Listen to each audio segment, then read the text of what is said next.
un des derniers souvenirs clairs que je conserve du collège est teinté d'amertume, et pour cause. Je dirais même que c'est l'un des événements les plus traumatisants de mon existence. Au collège, je n'étais pas ce qu'on pourrait appeler populaire. Mes quelques amis étaient, disons, un peu excentriques, mais il faut dire que je ne faisais pas exception. Nous passions beaucoup de temps ensemble et partagions les mêmes passions. Il y avait Grégoire, Jason, Marc et moi. Nous étions inséparables. À l'époque, il nous semblait que notre quatuor serait éternel. Avec le recul, il est clair que Jay et moi commencions à nous éloigner de Marc et Greg. Mais cela importe peu, finalement. Un été, Greg nous invita tous les trois à passer une semaine dans le Maine. Sa famille possédait une résidence d'été sur l'une des petites îles de Casco Bay. Pour être franc, sa famille était très discrète à propos de cet endroit. Et aucun de nous n'en soupçonnait l'existence jusqu'à cette invitation. Sa famille était étrange en général, mais c'est une autre histoire. Le trajet en voiture fut long et inconfortable. Un rhume me tenait compagnie. Un festival d'éternuements incessants qui, je le sentais, agaçait prodigieusement le père de Greg. Homme obsédé par les microbes, son regard me mettait mal à l'aise à chaque fois. Marc et moi, comme à notre habitude, nous chamaillions pour une bêtise. Un trajet en ferry s'imposait pour atteindre l'île. Cette traversée, paradoxalement, s'avéra plutôt agréable. La maison, modeste, avait un certain charme. Je garde le souvenir d'un sentiment étrange, comme déconnecté de la réalité, planant au-dessus de cet endroit. Un sentiment étrange m'envahit encore quand je pense à cette île, difficile à exprimer avec des mots. C'était un univers à part, un lieu où l'on pouvait aisément se perdre, même à l'intérieur de cette vaste demeure. L'île entière baignait dans une atmosphère onirique, comme un rêve éveillé. La communauté y était soudée. Chaque habitant semblait connaître Grégoire, le saluant chaleureusement au détour d'une rue. Nos journées s'écoulaient paisiblement, rythmées par d'interminables balades à vélo. Une activité qui, à notre jeune âge, ne perdait jamais de son charme. Inutile de s'attarder sur les détails insignifiants, je passerai directement aux moments les plus marquants. Le reste, c'est un peu flou. Au deuxième jour de notre voyage, impossible de remettre la main sur ma casquette de Barcelone. Une casquette que j'adorais, souvenir précieux de ma passion dévorante pour le foot. C'était l'un des rares objets que je possédais à l'effigie de mon équipe favorite. Greg pensait que je l'avais oublié sur la plage, mais j'étais presque sûre de l'avoir ramené. Je me souviens avoir fondu en larmes devant le père de Greg, qui m'a simplement dit de passer à autre chose et de ne pas laisser une broutille gâcher tout le voyage. Alors, c'est ce que j'ai fait. Le lendemain, après une longue journée à vélo, j'ai réalisé qu'un de mes stylos avait disparu. À cette époque, je possédais une collection de stylos que j'emportais partout avec moi. Étrange, je sais. Je ne me souvenais plus si j'avais sorti ce stylo en particulier de mon étui, mais Jay affirmait m'avoir vu le tenir à vélo. J'étais anéantie. Pour moi, perdre un stylo équivalait à perdre un membre. C'est dire à quel point j'y tenais.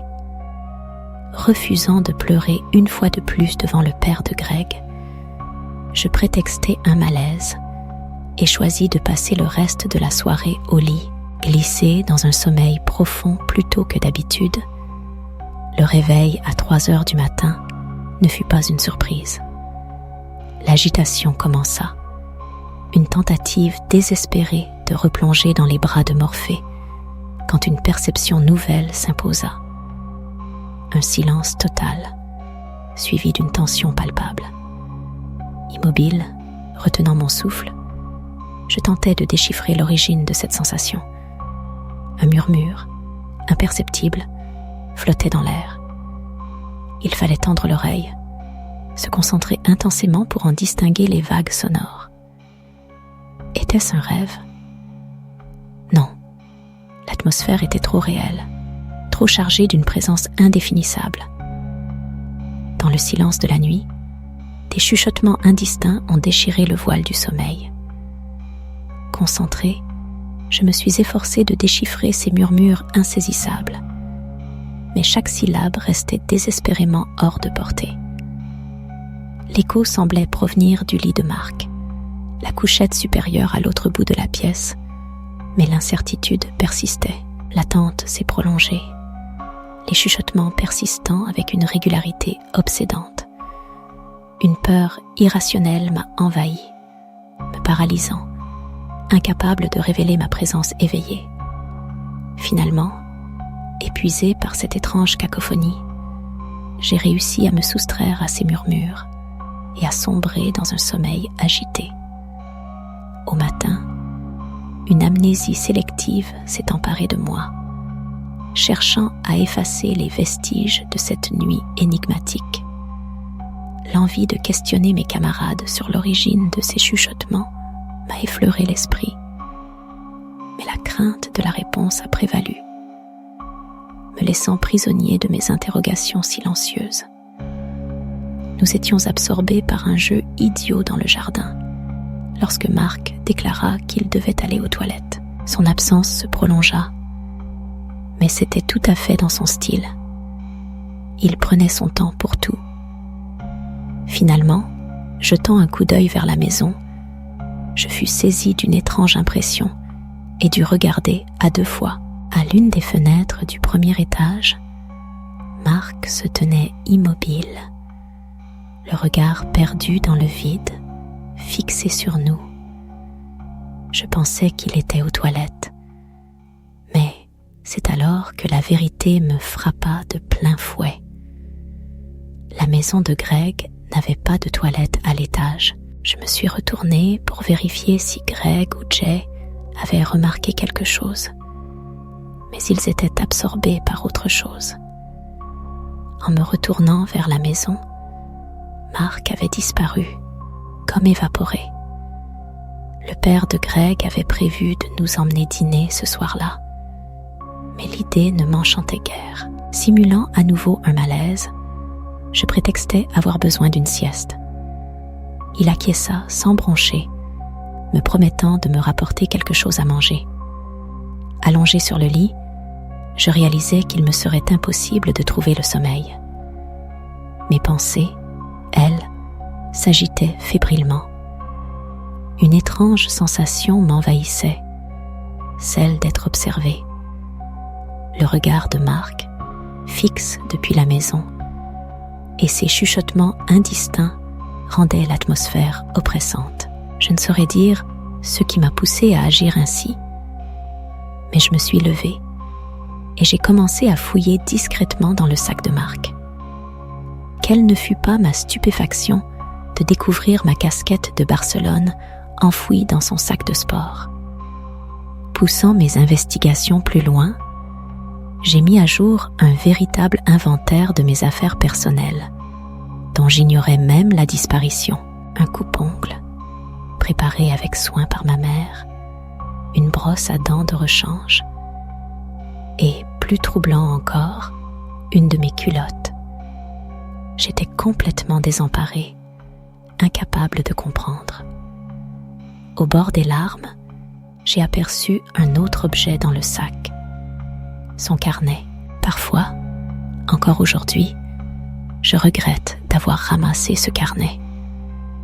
Mon esprit d'élève de collège n'était absolument pas préparé à ce qu'il contenait. Il était entièrement rempli de dessins, faits au crayon. Certains étaient esquissés avec une telle force que certaines pages étaient trouées. On y voyait des monstres, des créatures, et des choses tout droit sorties de cauchemars.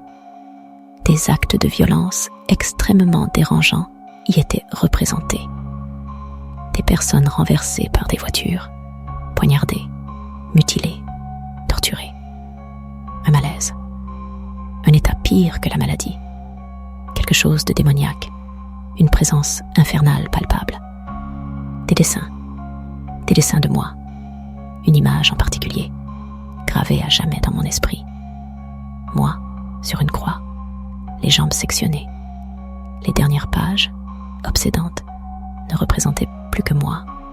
Et sur l'une d'elles, mon nom, griffonné une centaine de fois, comme une incantation. L'idée seule de tout. Ce que j'ai vu là-dedans me donne la nausée, sans parler des choses que je n'ai pas encore évoquées. La dernière page était la pire de toutes. Mon nom y figurait en haut, en lettres capitales, et juste en dessous, 4 mots que je n'oublierai jamais. Je le ferai demain. Une fois tout le monde rentré, j'ai attrapé le père de Greg à l'écart et lui ai raconté, à voix basse, ce qui se passait pendant que mon ami lançait un film dans le salon. Il ne m'a pas cru jusqu'à ce que je lui montre le carnet de Marc, qu'il a trouvé tout aussi troublant que moi. Il ne savait pas quoi faire. Il m'avait ordonné de tout remettre exactement comme je l'avais trouvé. L'idée ne m'enchantait guère, mais il était l'adulte, et je ne pouvais me permettre de lui désobéir. Alors que je replaçais le cahier, une impulsion soudaine me traversa l'esprit, et en une fraction de seconde, j'arrachai une page. Au même moment, le père de Greg fit irruption dans le salon, annonçant une urgence familiale et la nécessité d'écourter notre séjour. Dans la précipitation du départ, je sentais le regard brûlant de Marc fixé sur mon dos. La peur me paralysait, m'empêchant de croiser son regard.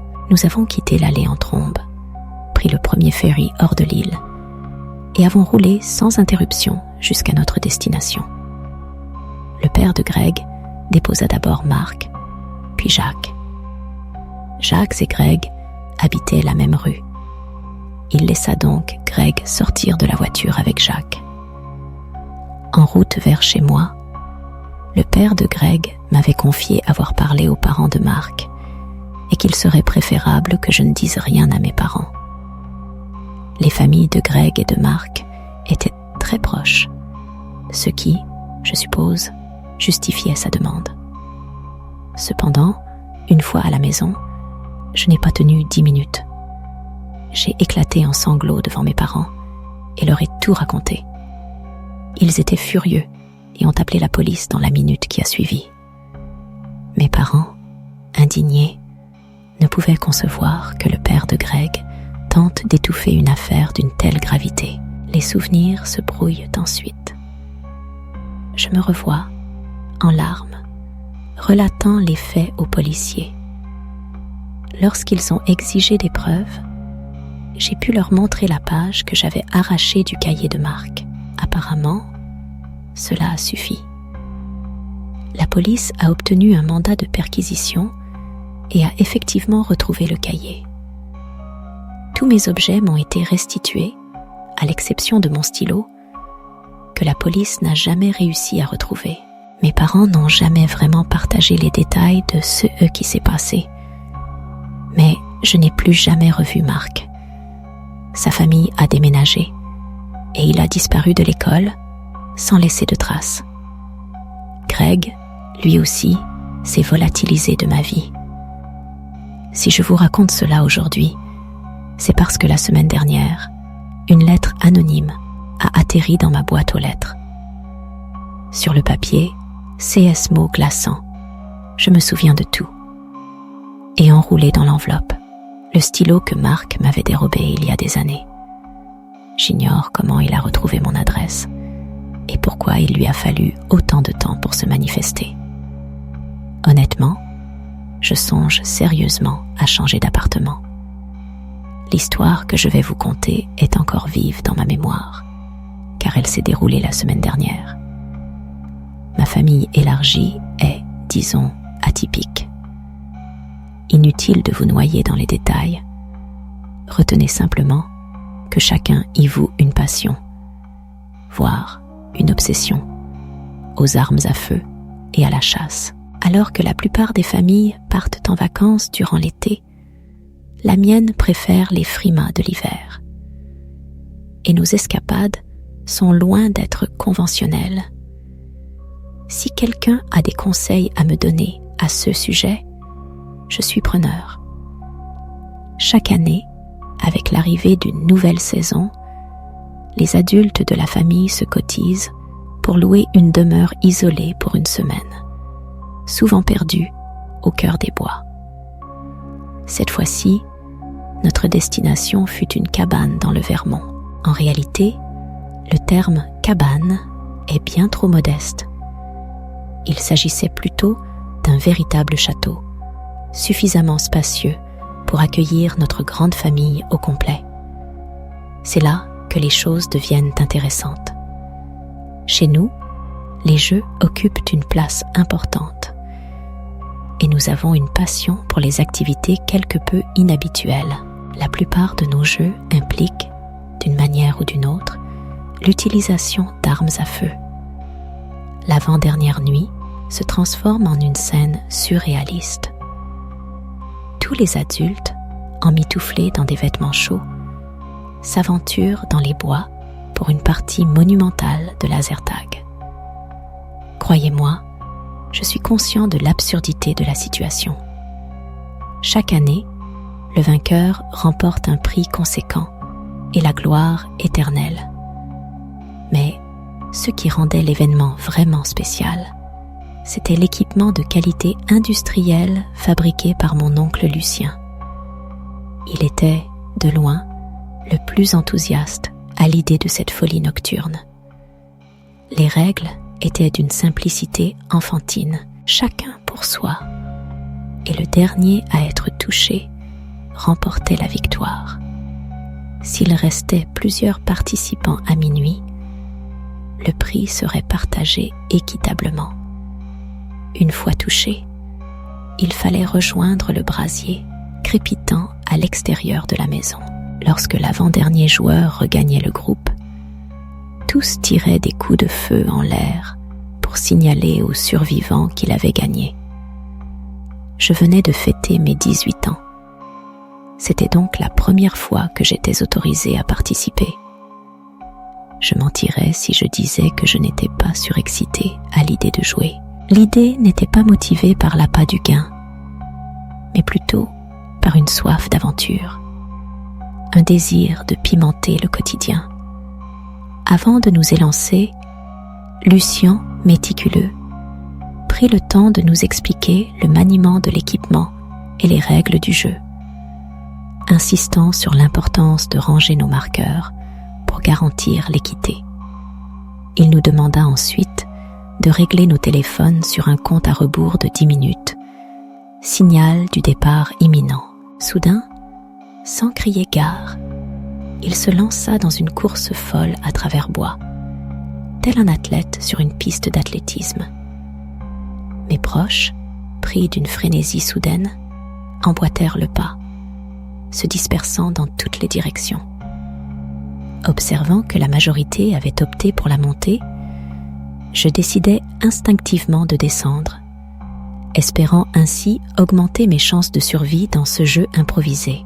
L'obscurité ambiante était palpable, mais la neige, en recouvrant le sol d'un manteau immaculé, offrait une visibilité salvatrice.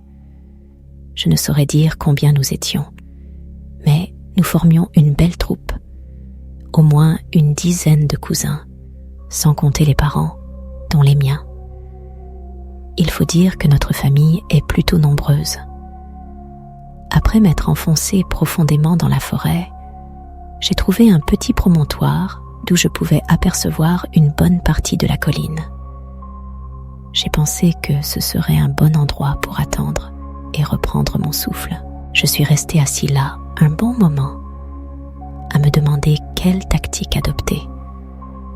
Finalement, Je me suis dit que si je continuais à longer la pente, je pourrais finir par remonter et peut-être prendre à revers ceux qui étaient encore là-haut. C'est ce que j'ai fait.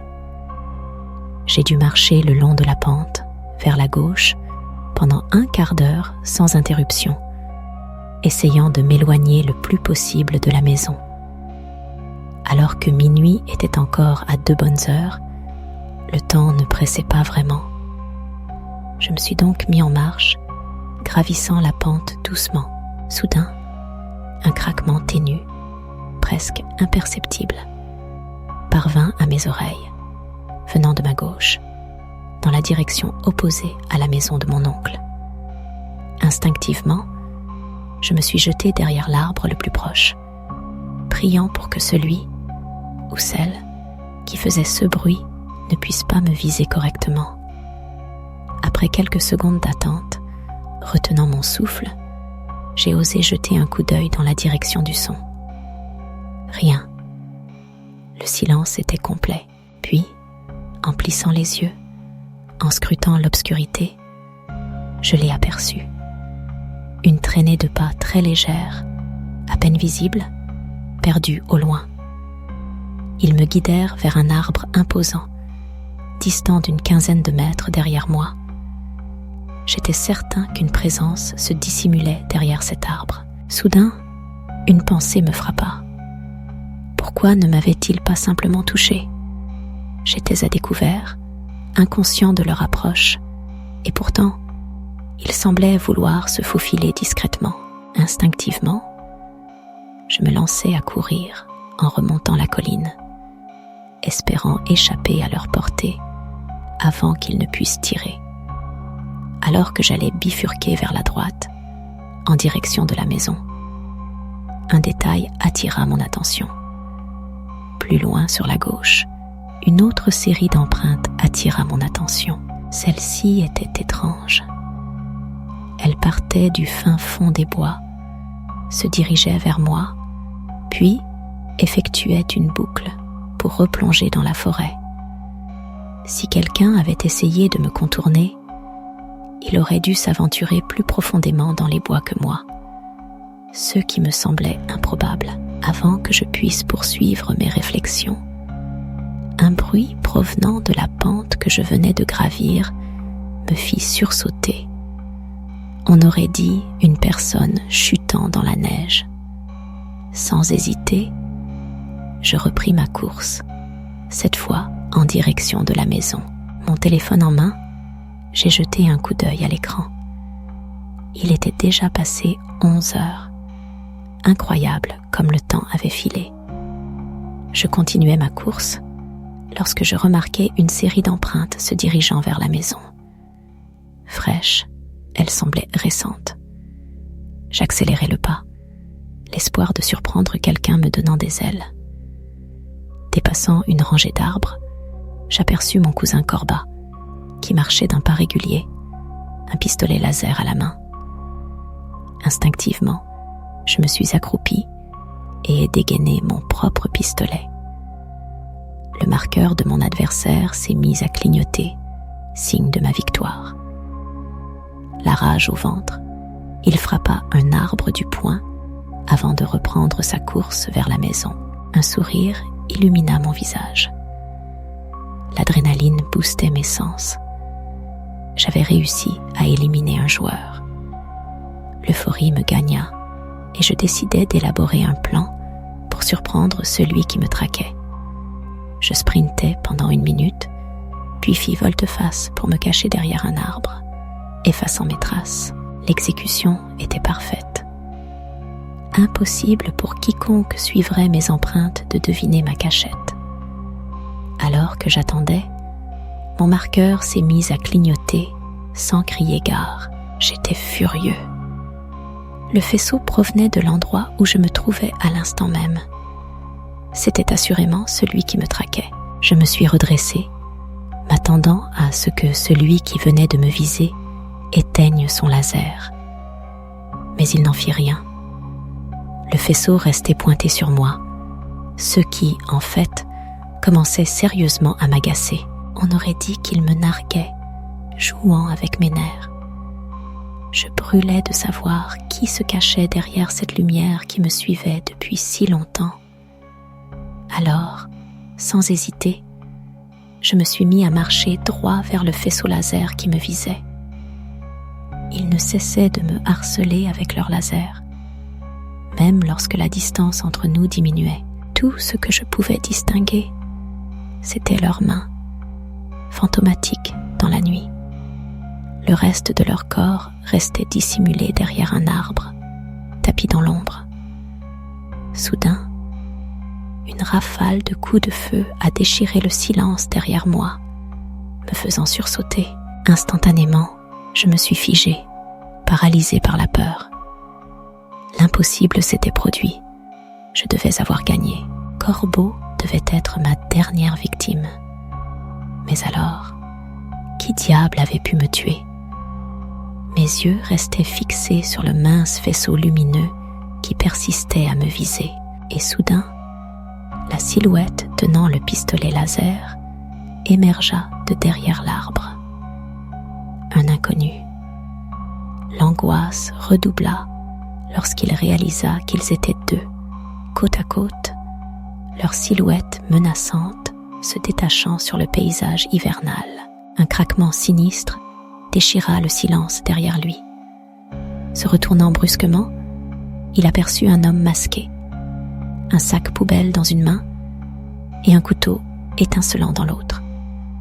Surpris, l'homme masqué le fixa un instant avant de se lancer à sa poursuite. Une course effrénée s'engageant. Abandonnant son équipement, il s'enfuit en hurlant à plein poumon. Les trois silhouettes le traquaient sans relâche, leurs cris gutturaux résonnant dans l'air glacial.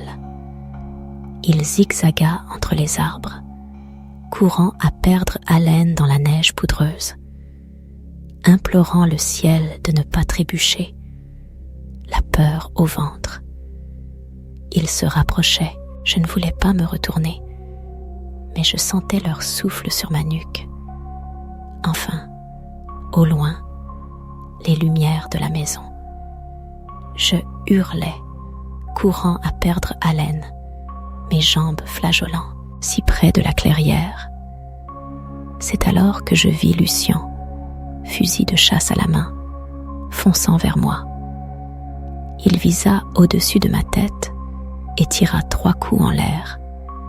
J'entendis celui ou ceux qui me poursuivaient trébucher avant de s'enfuir à nouveau dans les bois. À bout de souffle, je m'effondrais aux pieds de Lucien, aspirant désespérément de l'air.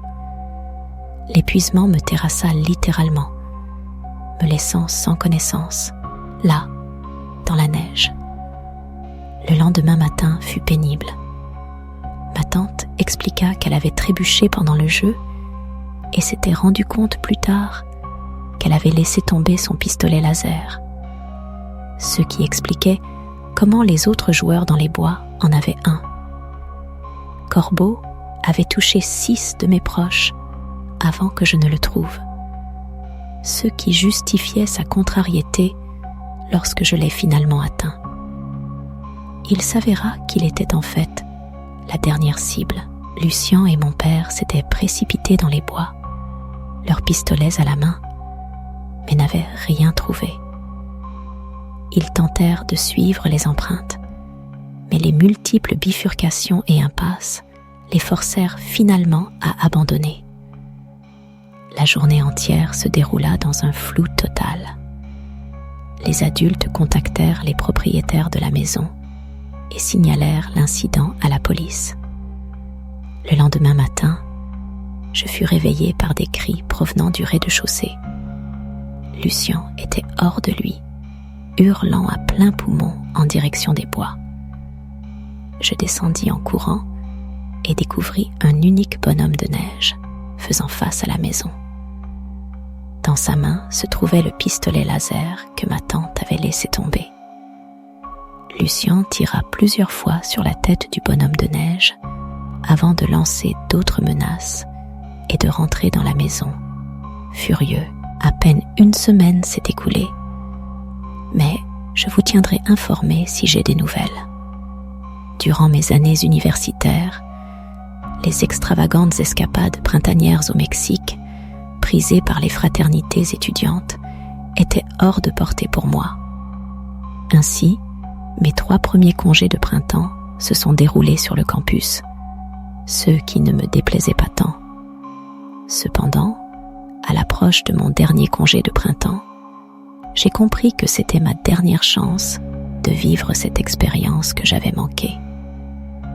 Le Mexique restait inabordable, car je devais toujours tout financer moi-même. Finalement, Ali, ma petite amie, a déniché un Airbnb à un prix raisonnable qui nous a séduits. Nous avons imaginé en faire une escapade en couple et avons invité Laia, sa meilleure amie, et Calvin, son petit ami.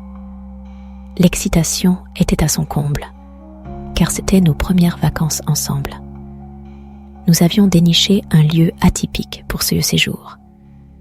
Une cabane isolée, nichée au cœur des forêts du comté de Lake, en Californie.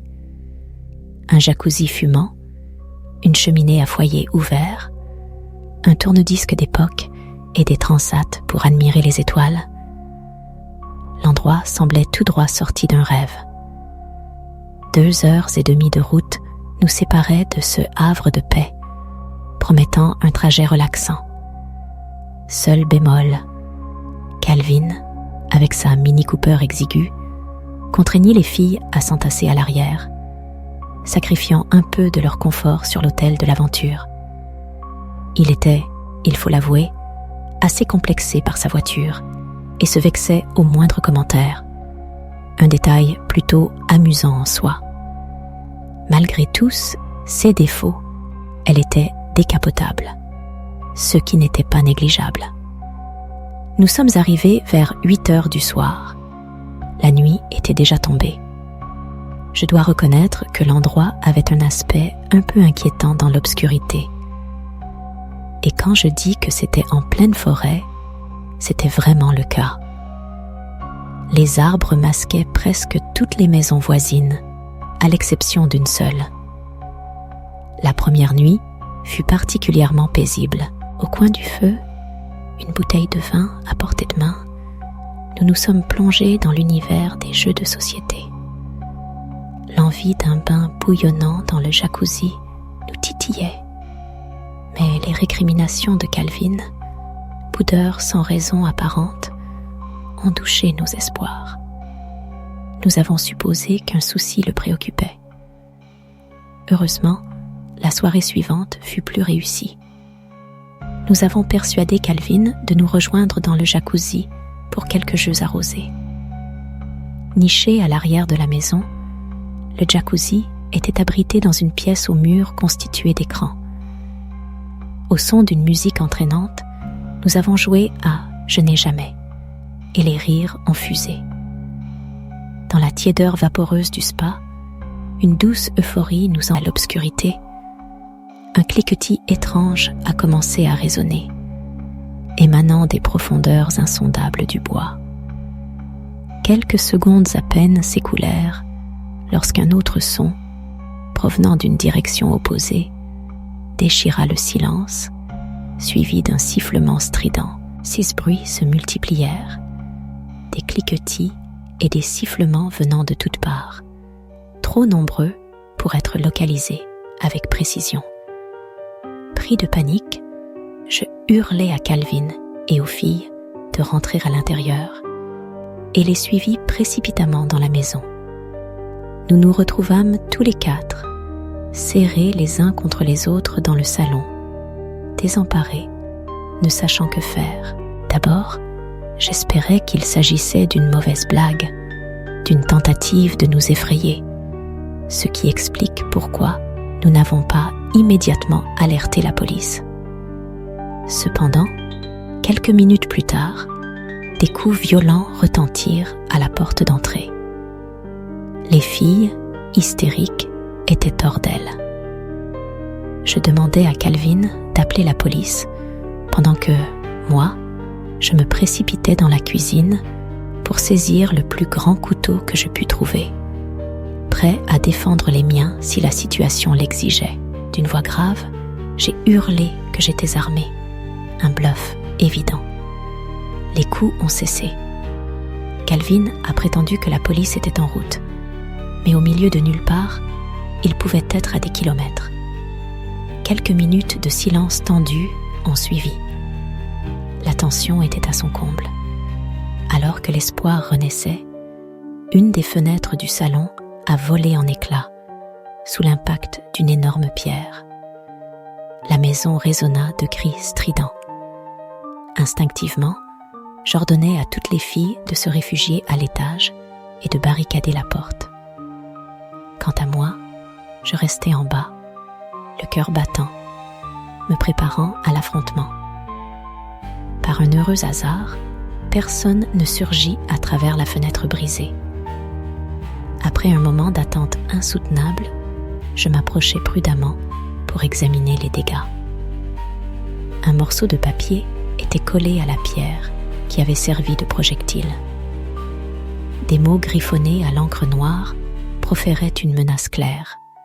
« Partez, vous n'avez rien à faire ici. » Peu après, la police arriva et fouilla méticuleusement la propriété, mais en vain. Ils ne trouvèrent rien. Nous n'avions aucune intention de rester les attendre.